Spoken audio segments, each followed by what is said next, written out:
Alright, you good day mga kabakal. So may another welding symbols na naman tayo na kailangan matutunan, lalong-lalo na sa mga baguhan or nagsisimula pa lang mga kabakal. Okay.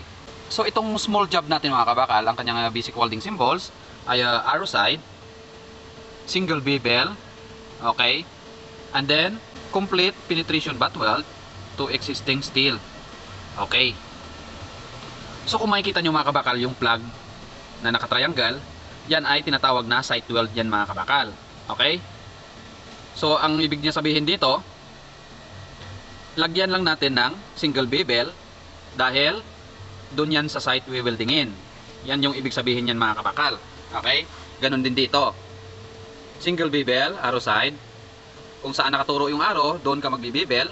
And then, complete penetration butt weld to existing steel. Okay? And then, site weld. Okay. Ngayon, lagyan lang natin ng single bevel yan mga kabakal. Okay. Para maintindihan, ipapakita ko kung paano gawin.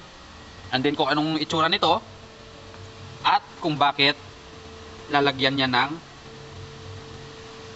bevel. Okay. So ganito yan mga kabakal. So ito yung top view. Top view ng ating ginagawa. So ayan, lalagyan ng stud yan. Yung stud na yan ay site weld din yan mga kabakal. Okay. Ngayon, dito sa may top view mga kabakal, kung makikita nyo, this side, kung saan nakaturo yung arrow, doon tayo magbi-bevel. Okay? So ito yan mga kabakal, ganito yung itsura ng single bevel. Alright. So nilagyan na natin ng bevel para sasalpak na lang sa site yan. And then sila na bahala mag-welding. Okay. So dito naman na part sa may baba, ayan, this side, kung saan nakaturo yung arrow, dapat doon yung bevel natin. Okay. So ginawa ko yung bevel ko dito sa loob.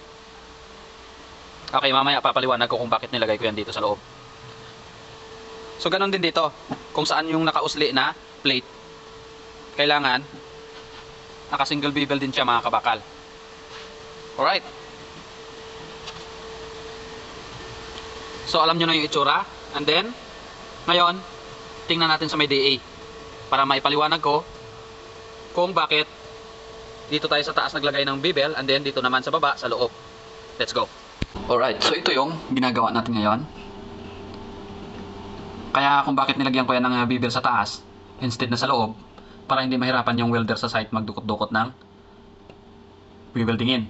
Lalagyan niya na lang ng backing plate or ceramic. Lagyan lang ng gap. So yun lang. And then sa baba naman, kaya nagbibuild tayo sa loob para hindi na mag-welding ng overhead yung welder sa site, para hindi na mahirapan. Okay. So yan ang advantage ng fabricator kapag mayroong background na welding. Alam niya kung saan ilagay yung bevel para hindi na mahirapan yung ating welder sa site, para hindi na mahirapan weldingin. Right? So yan lang. Thank you and God bless.